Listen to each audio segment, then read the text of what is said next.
Hello friends, welcome to my YouTube channel. तो friends, पिछले video में हम लोगों ने डिस्कस किया था व्याकरण। ठीक है, व्याकरण का जो शाब्दिक विच्छेद क्या होता है। ठीक है, व्याकरण के कितने अंग होते हैं।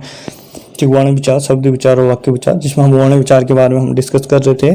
और हमारा जो अंतिम टॉपिक था वो था वर्ण के प्रकार। ठीक है, आज हम उसको आगे करेंगे।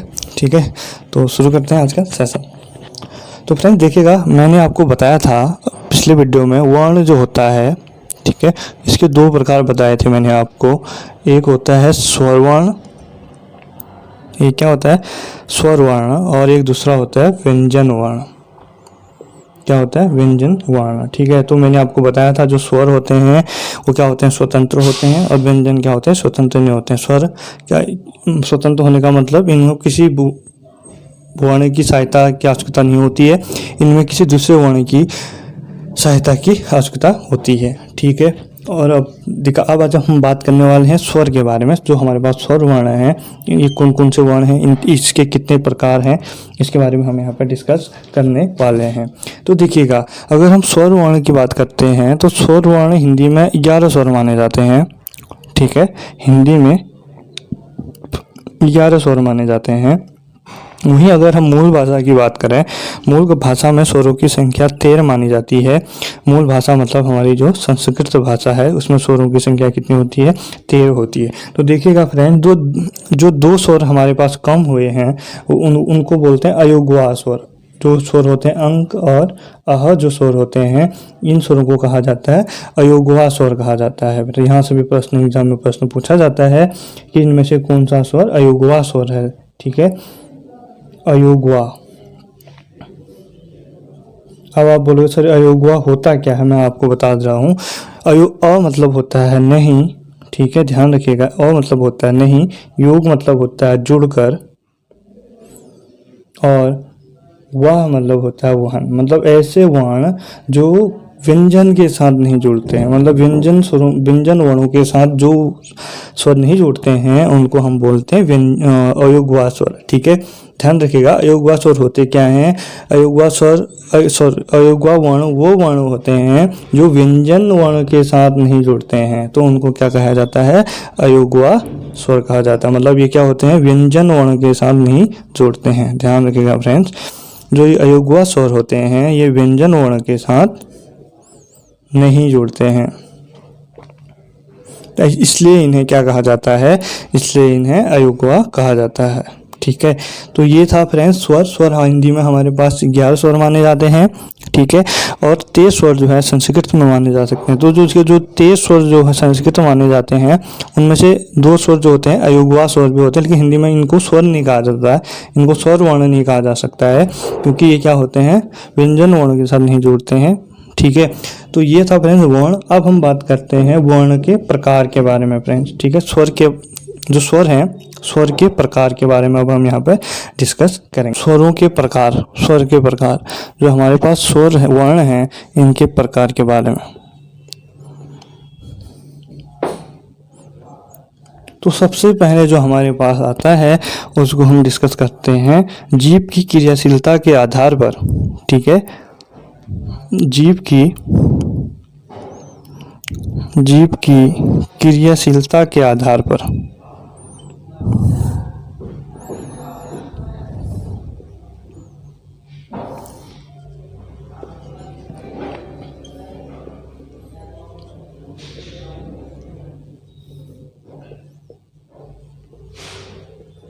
तो देखिएगा, जीभ की क्रियाशीलता के आधार पर अगर हम स्वरों की बात करते हैं तो 3 प्रकार के स्वर होते हैं। जीभ की क्रियाशीलता के आधार पर अगर हम स्वरों की बात करते हैं, स्वरों की बात करते हैं तो वो 3 प्रकार के होते हैं। तो देखिएगा, इसको मैं आपको एक एग्जाम्पल के थ्रू बताऊंगा। ठीक है, जिसको आपको रटने की बिल्कुल आवश्यकता नहीं पड़ेगी। ठीक है, तो फ्रेंड्स ये देखिएगा, ये कोई घर है।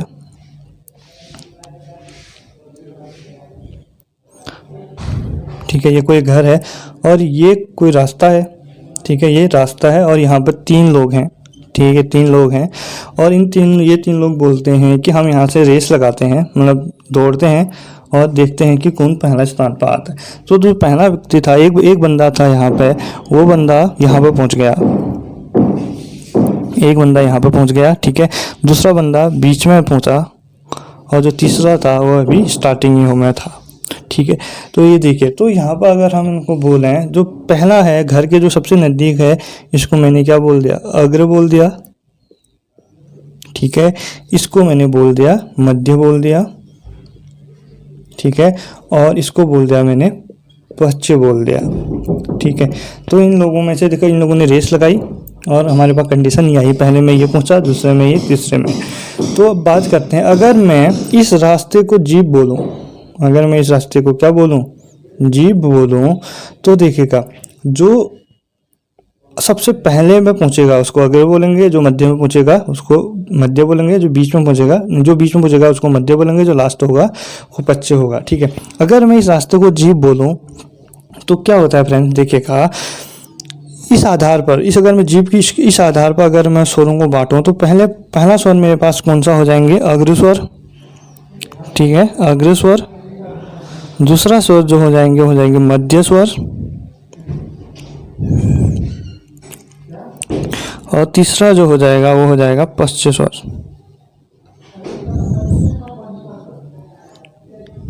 ठीक है फ्रेंड्स। तो देखिएगा फ्रेंड्स, अब इनमें कौन कौन से स्वर आते हैं मैं बता रहा हूँ। अग्र स्वर, तो आपको सिर्फ एक स्वर याद रखना है इसमें। अगर आपने एक स्वर याद रख दिया जीभ की क्रियाशीलता के आधार पर, तो समझ लो आप सारे स्वरों को आप बता सकते हो। तो जो सबसे आपको रखना है, जो मध्य स्वर होता है फ्रेंड्स, वो होता है अ। मध्य स्वर आपको याद रखना है अ, ठीक है। उसके बाद देखिएगा जो तीन अ के में क्या तीन की जैसी आकृति आ रही है ना, ये सारे स्वर, ठीक है, जिसमें तीन की आकृति आती है, ये सारे पश्च स्वर होते हैं। मतलब आ, ठीक है, उ,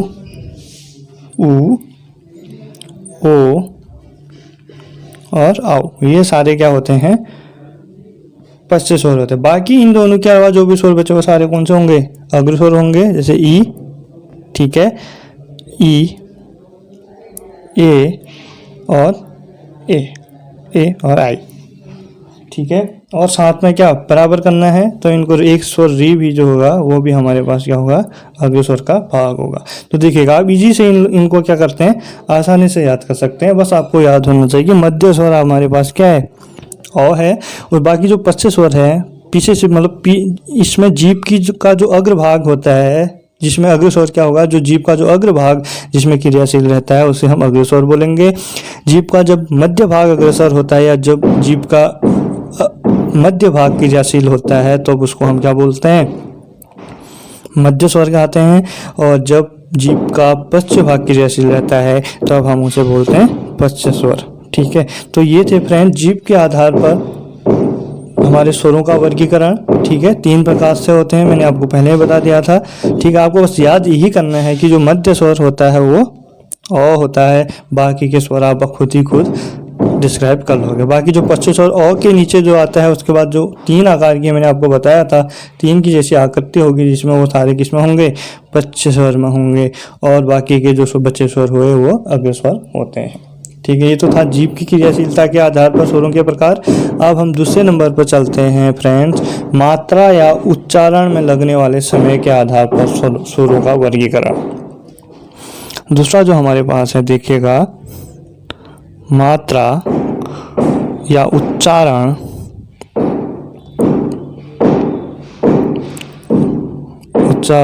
मात्रा एवं उच्चारण में लगने वाले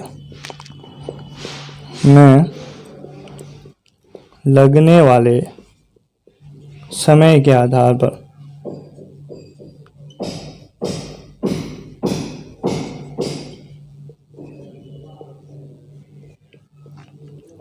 ठीक है फ्रेंड्स। देखिएगा, मात्रा और उच्चारण में लगने वाले समय के आधार पर अगर हम स्वरों का वर्गीकरण करते हैं तो हमारे पास तीन टाइप के होते हैं, ठीक है। स्वर ये तीन टाइप के होते हैं, जो जिसमें पहला होता है हमारे पास, देखिएगा, ह्रस्व स्वर, ठीक है। दूसरा होता है हमारे पास दीर्घ स्वर, तीसरा जो होता है प्लूत स्वर, ठीक है। अब ह्रस्व स्वर को ही बोला जाता है फ्रेंड, देखिएगा ये नाम भी याद रखिएगा, ह्रस्व स्वर को ही लघु स्वर भी कहा जाता है, ठीक है।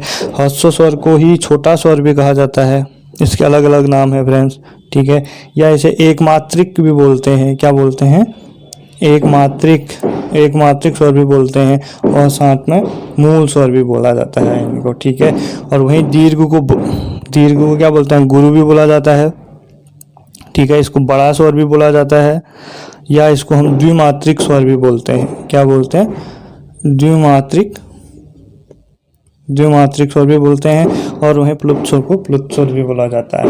अब देखिएगा जो ह्रस्व स्वर होता है, ठीक है, जो ह्रस्व स्वर होता है इनकी संख्या होती है 4। याद रखिएगा इनकी संख्या कितनी होती है, 4 होती है। कौन कौन से होगी, देखो ह्रस्व स्वर अगर आपके दिमाग में आता है तो एक मात्रिक की ध्यान रखना। ह्रस्व स्वर क्या होता है, एक मात्रिक होता है, मतलब जिसमें सिर्फ एक मात्रा होगी वही क्या होंगे, ह्रस्व स्वर होंगे। मतलब कौन कौन से, देखिएगा एक मात्रा अ, ई, ठीक है, उ और री, ये सारे क्या होंगे, एक मात्रिक हैं। इनको ही मूल स्वर भी कहा जाता है, और इन्हें क्या कहा जाता है, ह्रस्व स्वर या लघु स्वर भी कहा जा सकता है। दूसरा जो है हमारे पास इनकी संख्या होती है 7, ठीक है। जो हमारे पास होते हैं दीर्घ स्वर, ठीक है, इनकी संख्या होती है 7। और इसके अलावा जो हमारे पास एक मात्रिक स्वर हैं, इनके अलावा जो भी स्वर बचते हैं वो सारे हमारे दीर्घ स्वर में आते हैं। देखिए जैसे आ द्विमात्रिक स्वर, ठीक है फ्रेंड्स, ई, बड़ा ऊ, ठीक है, ए, आई, ओ, आओ, ये हमारे पास क्या हैं, द्विमात्रिक स्वर हैं, ठीक है, दीर्घ स्वर। तो ये हुआ फ्रेंड्स हमारा ह्रस्व स्वर कौन से होते हैं, जिसमें सिर्फ एक मात्रा होती है, और दीर्घ स्वर कौन से होते हैं, जिसमें द्विमात्रिक, जिसमें 2 स्वर होते हैं। इनकी संख्या कितनी होती है, 7 होती है। ह्रस्व स्वर की संख्या 4 होती है। अब बारी आती है प्लुत स्वर की फ्रेंड्स। प्लुत स्वर होते क्या है फ्रेंड्स, पहले तो ये बात है ना, प्लुत स्वर होते क्या है। तो अगर हम किसी स्वर को ना, किसी वर्णों को या किसी स्वर को हम क्या करते हैं, लंबा खींचते हैं, ठीक है, लंबा खींचते हैं, तो उसे ही हम प्लुत स्वर बोलते हैं। जैसे देखिएगा आपने कभी कहीं देखा होगा, ओम के आगे ऐसे 3 अक्षर ऐसा लिखा रहता है। मतलब इसका मीनिंग क्या होता है कि ओ को हमें इतना लंबा बोलना है कि 3 बार बोलने तक का समय लगता है, ठीक है। मतलब अगर हम किसी स्वर को लंबा खींचते हैं तो वो प्लुत स्वर कहलाता है, ठीक है। जैसे देखिएगा ये हो गया मैया, मैं लिखता हूँ मैया लिख रहा हूँ, और साथ में फिर ये लगा रहा हूँ, ठीक है। तो इसका मतलब क्या ठहरा है, बहुत लंबा खींच रहा हूँ मैं, ठीक है। और ये अनंत, इसको क्या बोलते हैं फ्रेंड, इस डैश को आपको पता होगा, आपको पता है फ्रेंड्स, ये डैश इसको क्या बोलते हैं, इस चिन्ह को क्या बोलते हैं फ्रेंड, तो इसको बोलते हैं हम लोग, देखिएगा छोटी छोटी चीज़ें हैं लेकिन बहुत अच्छी चीज़ें, अपूर्ण चिन्ह बोलते हैं फ्रेंड्स। क्या बोलते हैं, अपूर्ण चिन्ह बोलते हैं, ठीक है। इसको अपूर्ण चिन्ह, मतलब उसमें लंबा खींच रहे हैं, तो ये क्या हो गया हमारे पास, प्लुत स्वर हो गया फ्रेंड्स, ठीक है। तो इनकी संख्या जो होती है वो होती है हमारे पास क्या, 8 होती है, ठीक है। इनकी संख्या कितनी होती है, प्लुत स्वर की 8 होती है। और इसमें एक कौन कौन से होते हैं, एक और अ होता है, प्लस बाकी के जो 7 होते हैं वो होते हैं हमारे पास दीर्घ स्वर। क्योंकि देखिएगा अ है, और उसके बाद अगर मैं ई को अगर मैं लंबा खींचूंगा तो ये बड़ी ई बन जाता है फ्रेंड्स। क्या बन जाता है, बड़ी ई बन जाएगा। तो क्या बन जाएगा, मतलब प्लुत स्वर जो हमारे पास मूल स्वर है, अगर मैं इसमें से क्या करूँ, ई को लंबा खींचूं तो ये क्या बन जाएगा, मेरे पास दीर्घ बन जाता है, ठीक है। प्लुत स्वर बनने से, ह्रस्व स्वर को अगर लंबा खींचोगे तो वो प्लुत स्वर को बनने से पहले वो क्या बन जाता है, वो दीर्घ बन जाता है। तभी क्या बोलते हैं, 7 दीर्घ स्वर हो जाते हैं इसमें, ठीक है। तो इनकी प्लुत स्वरों की संख्या टोटल कितनी होती है, 8 होती है। तो एक चीज़ आप यहाँ से देखिएगा, जो ग्रामर है, ठीक है, ग्रामर जो व्याकरण जो जिसे हम बोलते हैं, ये हर मतलब एक दूसरे से रिलेट होती है, ठीक है। ग्रामर क्या होती है, एक दूसरे से रिलेट होती है। तो देखिएगा यहाँ पर लघु जो होता है, मैं भी आपको बता देता हूँ, लघु का जो हम बोलते हैं, लघु लिखा था ना फ्रेंड्स मैंने, लघु है, इसका जो संकेत होता है वो खाली एक डैश होता है, ठीक है। जो दीर्घ होता है इसका संकेत होता है एस आकार का होता है, ठीक है। और प्लुत का मैंने आपको बता दिया, यही होता है जो प्लुत स्वर का जो लंबा खींचते हैं, अगर किसी स्वर को लंबा खींचते हैं तो उसको हम क्या बोलते हैं, प्लुत स्वर बोलते हैं फ्रेंड्स, ठीक है। तो ये था फ्रेंड्स मात्रा और उच्चारण में लगने वाले समय के आधार पर स्वरों का वर्गीकरण। अब हम बात करते हैं ओष्ठ आकृति के आधार पर स्वरों का वर्गीकरण। जो हमारे पास अगला है, देखिएगा ओष्ठ आकार के आधार पर, ठीक है फ्रेंड्स, ओष्ठ आकार के आधार पर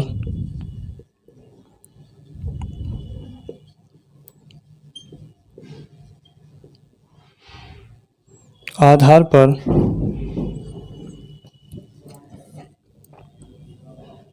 स्वरों का आधार पर, ठीक है, स्वरों के कितने प्रकार होते हैं। तो देखिए ऊष्ट आधार की आप बात करें तो इसमें दो प्रकार के होते हैं फ्रेंड्स हमारे पास, ठीक है। ध्यान रखिएगा कितने प्रकार के होते हैं, दो प्रकार के होते हैं। कौन कौन से होते हैं?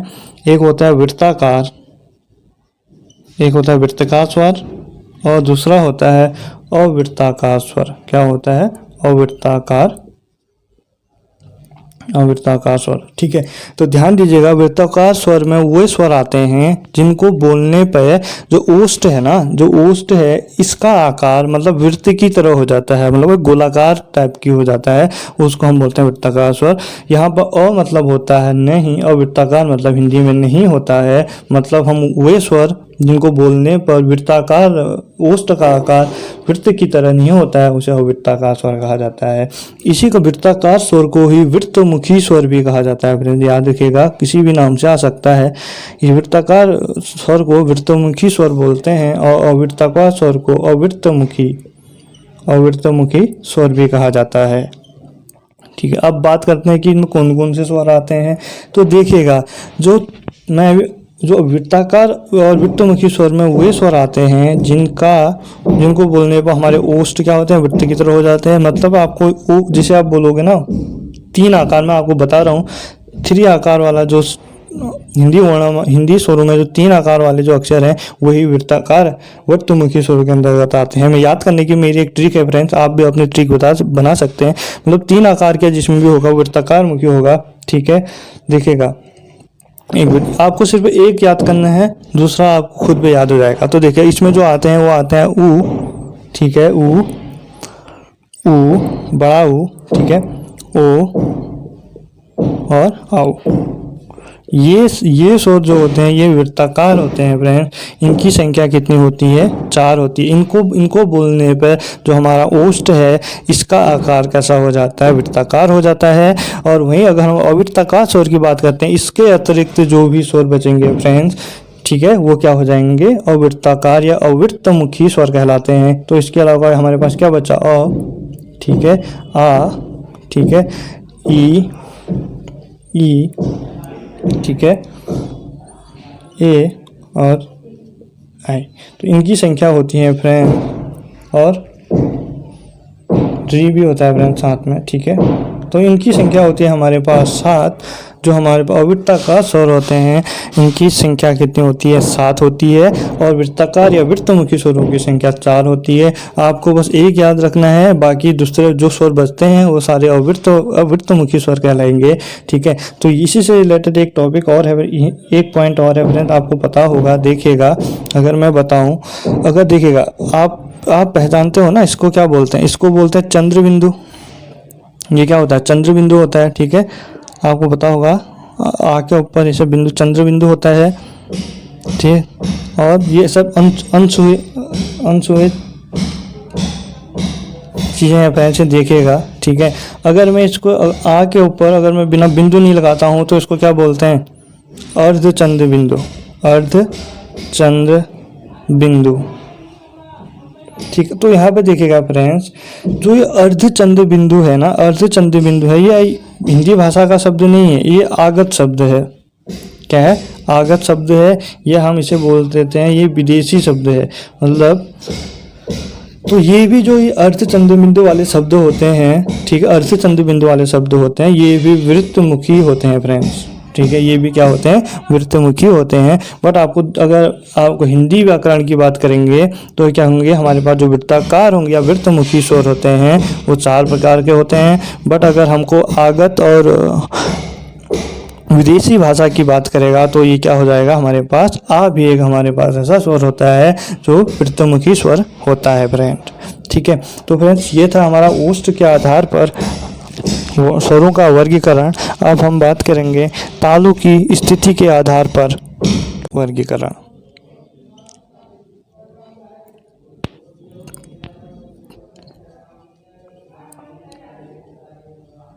तालु की स्थिति के आधार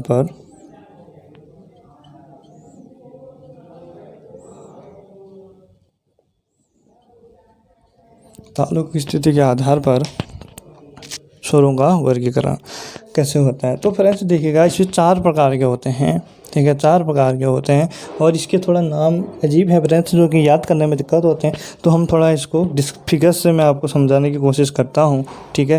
तो देखिएगा, अगर मैं बोलूँ ये मेरे पास मेरा तालू है, ठीक है, ये तालू है, ये इसका अग्र भाग है तालू का, ये पीछे का भाग है। यही अगर मैं अपनी जीभ की बात करूँ तो ठीक है फ्रेंड्स, तो यहाँ से देखिएगा ये मेरी जीभ है, मान लो ये मेरी जीभ है, ये जीभ की बात करते हैं, ठीक है।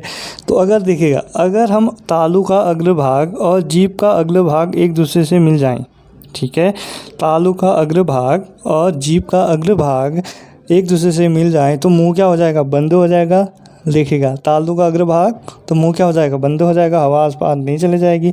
तो ये क्या हो जाएगा, बंद की आकृति जहाँ पर आ रही है ना, बंद, ध्यान देखिएगा फ्रेंड्स, बंद की आकृति आ रही है तो उसको हम बोलते हैं संवृत्त। क्या बोलते हैं, संवृत्त, जिसको, ठीक है, अगर बंद की आकृति जहाँ पर आ रही है उसको हम क्या बोलते हैं, संवृत्त बोलते हैं, ठीक है। अगर अब हम बात करें, ये तालु है, ये मेरा जीभ का पश्च भाग है। अब ये अग्रभाग है, मैं पश्च भाग की बात कर रहा हूँ। अगर मेरा जीभ का पश्च भाग तालु के पश्च भाग से मिलता है तो क्या हो जाएगा फ्रेंड, हमारा मुंह, गला बंद हो जाएगा ना।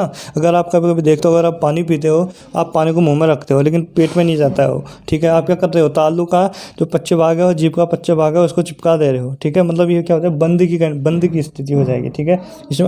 इसमें अग्रभाग क्या हो जाएगा, खुला हो जाएगा, अग्रभाग क्या है, खुला है, ठीक है। तो इसको हम बोलते हैं विवृत। क्या बोलते हैं, विवृत बोलते हैं, ठीक है। कभी कभी एक ये भी पूछ देता है फ्रेंड कि संवृत्त का विलोम शब्द क्या होता है, याद रखना क्या होता है, विलोम इसका विवृत होता है, ठीक है। तो ये तो 2 कंडीशन है, यहाँ से हमें 2 चीज़ें, तो एक तीसरी कंडीशन आती है फ्रेंड्स, वो भी मैं आपको समझा देता हूँ। देखिएगा, ये तालु है, जब जीभ का मध्य भाग, जब क्या करता है, ये जीभ है मेरी, ये जीभ का मध्य भाग तालु के मध्य भाग से मिलता है, तब कौन सी कंडीशन होगी फ्रेंड्स, ठीक है। ये क्या है, सॉरी, ये जीभ बनी, जीभ होता है ना।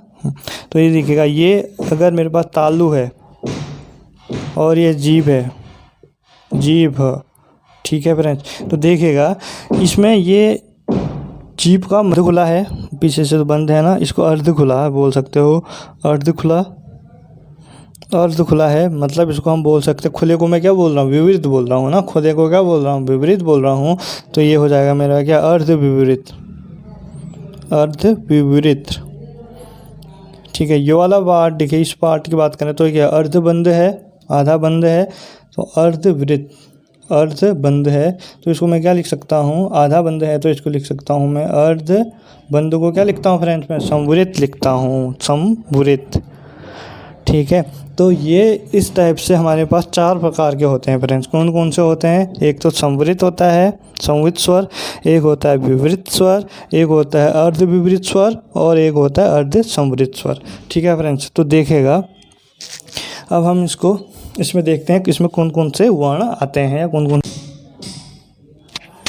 जो हमारे पास सबसे पहले आता है फ्रेंड्स, वो देखेगा, वो आता है संवृत स्वर, ठीक है, संवृत स्वर, या इसको हम बोल सकते हैं बंद वाले जो भी हैं, ठीक है, बंद हैं, ठीक। और हमारे पास दूसरा जो होता है हमारे पास अर्ध संवृत स्वर, दूसरा क्या आता है फ्रेंड्स, अर्ध संवृत स्वर। तीसरा जो आता है हमारे पास विवृत स्वर,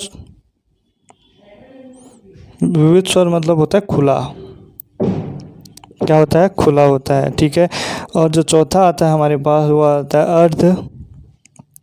अर्ध विवृत स्वर, अर्ध विवृत स्वर, ठीक है। अब इनमें देखिएगा कौन कौन से स्वर आते हैं। तो सबसे पहले आपको क्या रखना है ना, याद रखना है, जो खुला स्वर होता है ना, वो आ होता है, क्या होता है, आ। क्योंकि देखिएगा, आ जब आ बोलोगे ना, मुंह क्या होता है, पूरा खुल जाता है ना, आ मुंह बोलने में, आ बोलने में क्या पूरा मुंह क्या हो जाता है, खुल जा रहा है। उसके बाद देखो, उसके बाद जो अ होता है ना, इसका आधा स्वर देखो, विवृत स्वर है ना, अर्ध विवृत स्वर किसे बोलेंगे, इसका आधा, मतलब आ किससे मिलकर बना रहता है, आपको पता होगा, अ धन आ, अ धन ओ, अ धन ओ से मिलकर क्या बना रहता है, आ बना रहता है। तो इसका आधा क्या हो जाएगा, अ हो जाएगा, ठीक है। और बाकी देखिएगा, बाकी के जो स्वर होते हैं ना, देखिएगा, जो बाकी के स्वर हैं, ई है, ठीक है, बड़ा ई है, ऊ है, बड़ा ऊ है और री है, ठीक है, ये बचा है। ठीक है, बाकी के हमारे पास क्या बचा फ्रेंड्स, हमारे पास बचा, देखिएगा उनको कैसे लिखते हैं। हमारे पास बाकी ए बचा, ठीक है, आई बचा, ओ बचा और आओ बचा। ठीक है, इनको कैसे लिखते हैं देखिएगा, इनको ना देखो अर्ध विविध स्वर और ये होंगे अर्ध संवित स्वर और अर्ध विविध स्वर में इनको डालेंगे। ठीक है, तो एक जैसे ए मैंने इसको यहाँ लिख दिया अर्ध विविध स्वर में, दूसरा जो आई है उसको मैंने यहाँ लिख दिया। ठीक है, ओ मैंने यहाँ लिख दिया और आओ को मैंने यहाँ लिख दिया। तो ये हो गए फ्रेंड्स हमारे स्वर। तालु की स्थिति के आधार पर अगर हम बात करेंगे तो हमारे पास ये स्वर हो पाएंगे। जो संवित स्वर जो बंद स्वर है फ्रेंड्स, जिनमें मुंह बंद रहता है आदमी का, ठीक है, अग्रभाग बंद होता है, ई ऊ सब बोलने में क्या होता है, हमारा तालु और जीभ का जो अग्रभाग होता है वो क्या हो जाता है, मिल जाता है। तो कौन सी कंडीशन आती है, बंद हो जाती है। और अर्ध स्वर मतलब जो आधे बंद हैं वो उसमें कौन कौन से स्वर आते हैं, ए और ओ आते हैं। और विविध स्वर जिसमें खुला स्वर जिसे बोलते हैं, याद रखना, इसी से आप लोग पूरा डिस्क्राइब करोगे, वो क्या होगा, आ होगा। ठीक है, और अर्ध विविध स्वर जो होते हैं वो ए और ओ होता है फ्रेंड्स। ठीक है, तो हमारे पास लास्ट बचता है फ्रेंड्स एक, वो होता है जाति के आधार पर स्वर। ठीक है, इसके बारे में हम डिस्कस कर लेते हैं। जाति के आधार पर स्वर, जाति के आधार पर स्वर, जाति के आधार पर स्वर। ठीक है, तो देखिएगा दो प्रकार के बोले जाते हैं फ्रेंड जाति के आधार पर। नंबर एक जो था वो होता है हमारे पास सजाती, एक जैसे फ्रेंड सजाती स्वर। दूसरा जो बोला जाता है फ्रेंड्स वो जाता है विजाती स्वर। क्या बोला जाता है,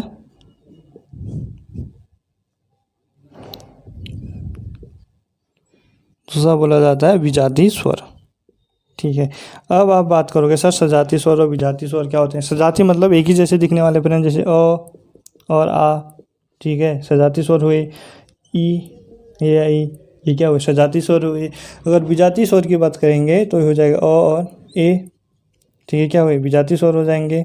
साथ में आप आ और ई, तो ये क्या हुए, विजाती स्वर हो गए। ठीक है, तो दो प्रकार, जाति के आधार पर स्वरों की संख्या दो प्रकार के स्वर होते हैं। नंबर जिनमें पहला एक है सजाती स्वर और दूसरा जो है विजाती स्वर फ्रेंड्स। तो फ्रेंड्स ये था स्वरों का वर्गीकरण। ठीक है, स्वरों के प्रकार। ठीक है, अब हम बात करेंगे अगले वीडियो में व्यंजन। ठीक है, व्यंजन के बारे में बात करेंगे और व्यंजनों के जो प्रकार हैं उनको भी डिस्कस करेंगे। तो अगर आपको वीडियो पसंद आती है तो लाइक शेयर एंड सब्सक्राइब करना बिल्कुल मत भूलिएगा। मिलते हैं अगले वीडियो में, तब तक के लिए बाय बाय।